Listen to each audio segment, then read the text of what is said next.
What's the liquidity of the shares that you accept? Usually there's a kind of I don't know, hold period or something like that, where there's like, we're going to give you stock, which you cannot sell for a period of X number of months or years. Did you have to sort of have some sort of holdback? Can you share anything there?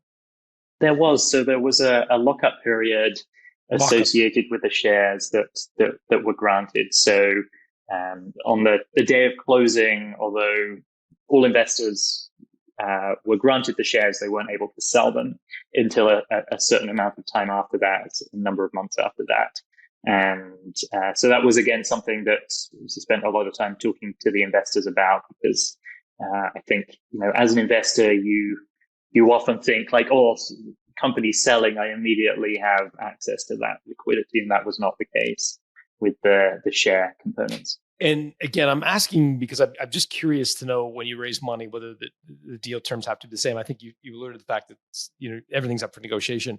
But when it came to your lockup period, does it have to be identical to the other non-operating investors, like i.e.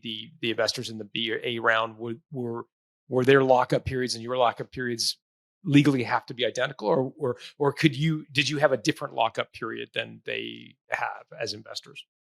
I'm not sure, John. I think it depends I think it depends on the legality of what the reason for the lockup period is. I think in our situation, there were two things in play. There was the natural lockup that you often have after an acquisition, but 23andMe had recently gone public, which I think contributed to the lockup period as well. So I think in our case, we had the same, all investors had the same timelines associated with not being able to sell the shares that we got as part of the investment. Got it. And this would be a matter of months, point. not years, though, right? Or yeah, this was less than a year. Yeah, I can't remember the exact timelines, but it was months. Yeah.